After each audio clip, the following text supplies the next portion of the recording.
By Saint Chavara's vision of education, education has become inclusive and excellence has reached the hallmark today.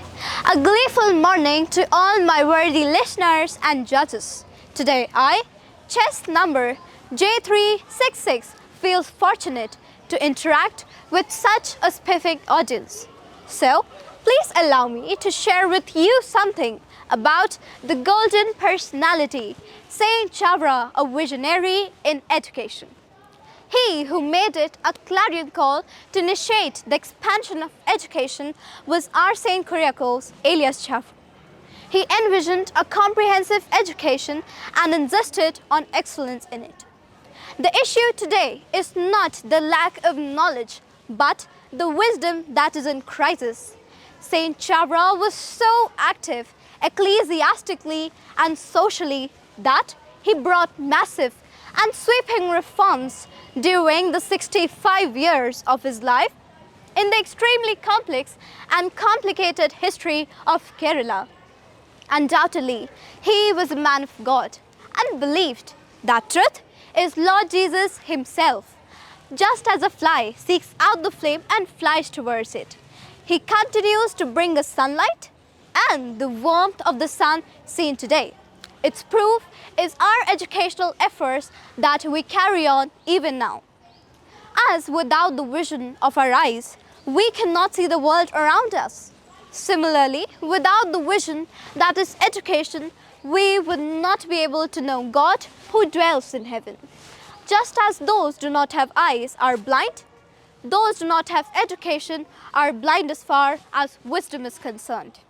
Saint Chavara was not an educationist as we define him today.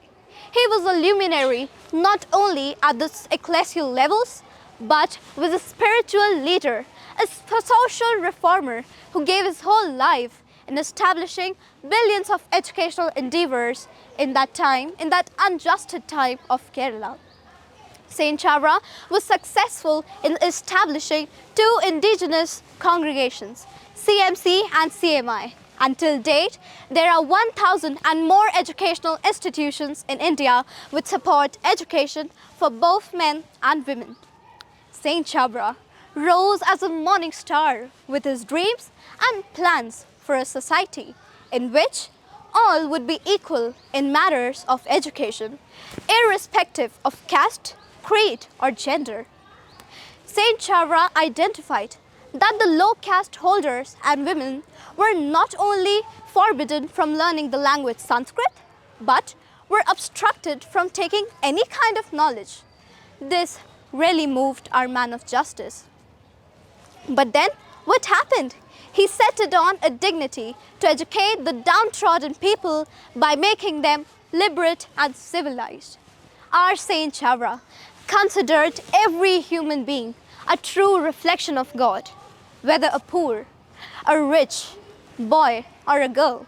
So, he was all vigilant to manifest his love for God in humble service to humanity. Though Saint Chavara lived much before the modern women empowerment programs, he was well aware that the stability and sanctity of families depended mostly on well-groomed women.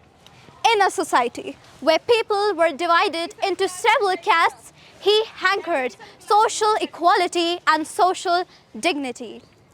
If education is to become a reality, we must ensure that all learners have an access to quality education. Quality and excellence in higher education are not activities but are products of an environment which has to be built bit by bit at all levels. At last, I would like to conclude by saying that Saint Chavara could see God's face everywhere and in everything in the universe. Let us also seek His face everywhere, and thus we can make our hearts as large as the universe. Thank you.